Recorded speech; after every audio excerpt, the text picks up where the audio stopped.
Man's neighbor ignores advice about his land and pays the price.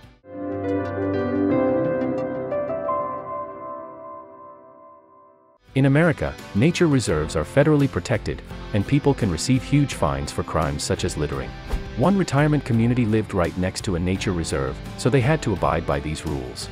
But one man's neighbor refused, even though the man warned him about it. This is a Redditor's brilliant story about malicious compliance. A surprising story of malicious compliance. With over 430 million users and 138,000 subreddits, Reddit has a community for everything. One of the most popular subreddits is r/malicious compliance. Malicious compliance is when someone intentionally follows a person's instructions knowing that the person will suffer for it. The subreddit has a lot of posts about work, relationships, and parents. But nobody expected one of the top posts of all time to about a person's grandfather who talked to his neighbor about his backyard. In September 2019, user MLC2001, whose account is now deleted, posted to the malicious compliance subreddit. He said that his grandfather, or Gramps, recently moved into a retirement community. The community sat right on the edge of a nature reserve.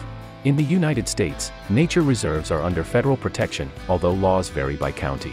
Since he lived right next to the reserve, Gramps did not have a backyard. His backyard was basically non-existent, the poster said. Coming up, how the neighbor paved over the nature reserve. Gramps did not mind his limited backyard space.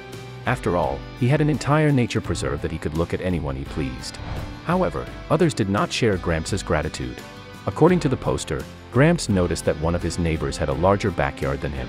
His next-door neighbor's backyard extended a good 8 feet past his, MLC2001 wrote. Gramps did not know whether that neighbor had permission to lengthen his backyard or not.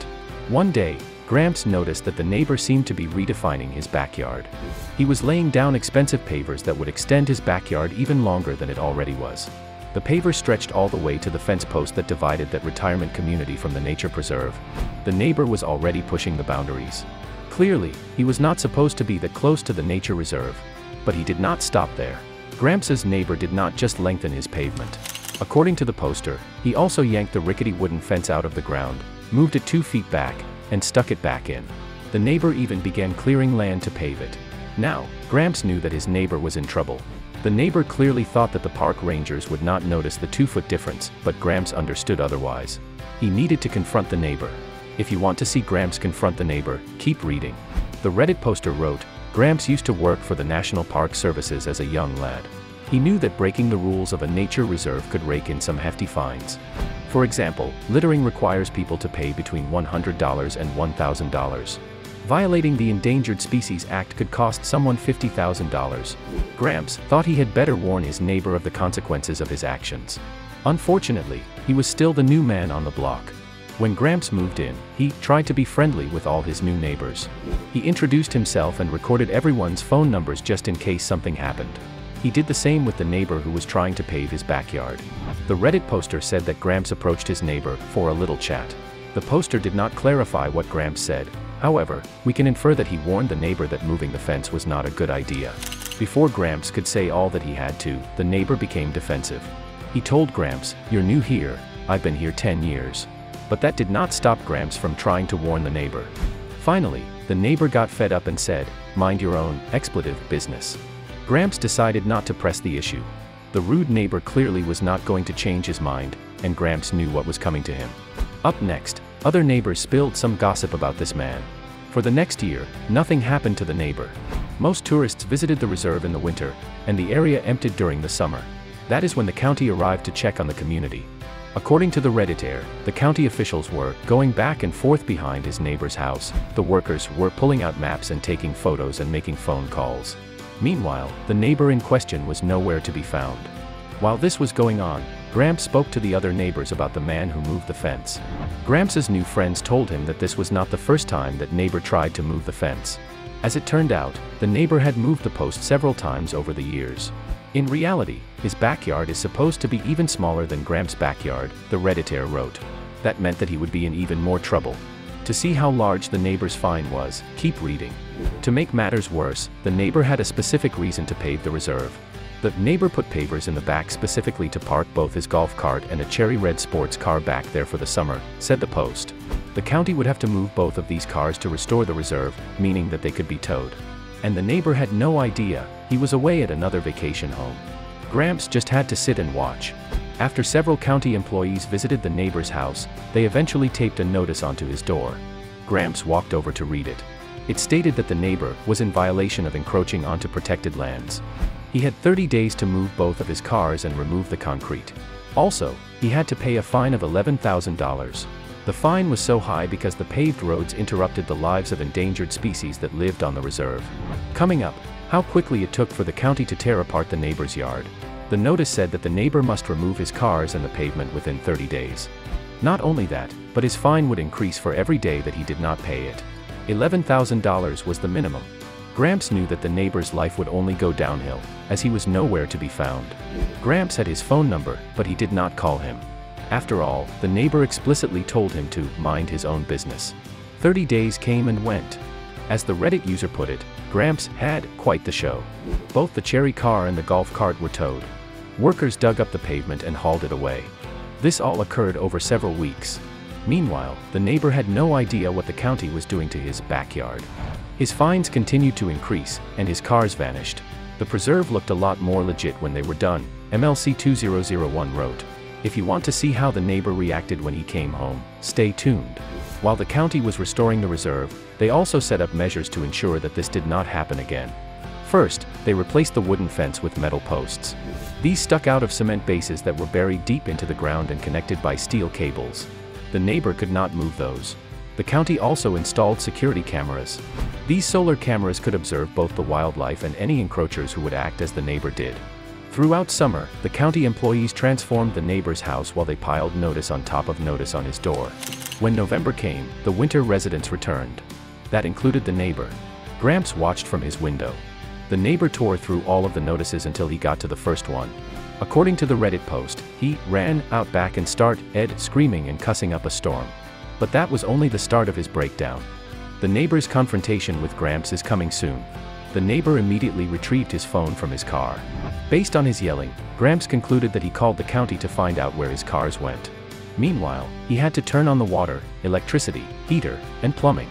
Gramps stayed indoors the entire time. The last thing he wanted to do was confront the man who was frantically running around his house, desperately calling county representatives, and panicking over what Gramps had warned him about. Eventually, the neighbor got a county representative to pick up the phone. How did Gramps know this? Because the neighbor had the entire call on speakerphone, and he was yelling at them outside. The entire community knew what was happening. The call kept getting kicked to other people, the Reddit post explained, because who wants to help a screamer? By the end of the long series of calls, he was told to come to the county office. 3 days after the neighbor's freakout, Gramps ran into him outside his home. The neighbor asked if he was around when the county stole his car and destroyed his backyard. Gramps confirmed that, yes, he was there the whole time. The neighbor angrily responded, "Well, why didn't you call me when you saw them putting notices on my door? You had my number up north." Gramps' response is what made his story famous on the internet.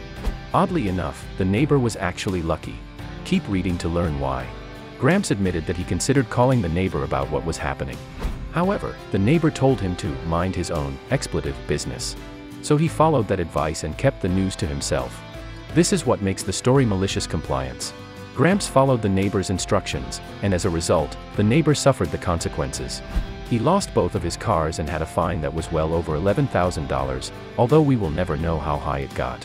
Since user MLC2001 created the post, it has garnered over 35,000 upvotes and 587 comments. Other Reddit users brought up some interesting points.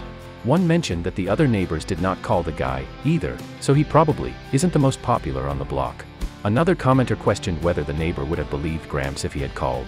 He and Gramps were clearly on questionable terms, and Gramps did not have to lift a finger to make his point. If you search through the commenters, you would notice that the original poster answered a few people's questions. For one thing, he mentioned that the neighbor was gone, just shy of 3 months. And the strangest part is, he was lucky. Gramps said a few more weeks, and the guy's car could have been auctioned off with the proceeds going towards the fines, he said in a comment. As much as the neighbor suffered, he did not end up losing his cars. Stay tuned to see how Gramps and the neighbor's relationship is now. Another strange fact is that this neighbor was not the only one who tried extending his backyard. According to Gramps, others in the community would fudge the line a little to make their backyard wider. He was the most obvious about it, the Reddit user said about the rude neighbor.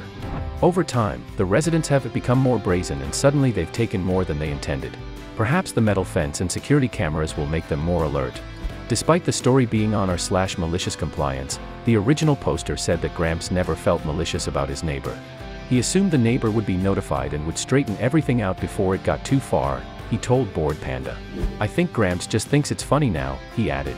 He simply butted out of everything and did not realize the gravity of the fallout until his neighbor returned home. It is the most passive revenge story on the internet. Reddit user MLC2001 never created an update post for the story. However, Bored Panda reached out to the user and received some extra information. Specifically, they wanted to know how the neighbor and Gramps get along now. The neighbor seems to be more respectful after this incident, the original poster said. Can't say he and Gramps will ever be friends, but the neighbor has been less of a dismissive jerk than he was the first year and a half Gramps lived there. Reddit user MLC2001 says that Gramps' story is a prime example of the rule, do unto others as you would have them do unto you. Had the neighbor listened, he would not have lost tens of thousands of dollars. Gramps did what he would want others to do, but the neighbor did not. It never hurts to consider how your actions may impact others around you, the poster said. Be like Gramps, not the neighbor.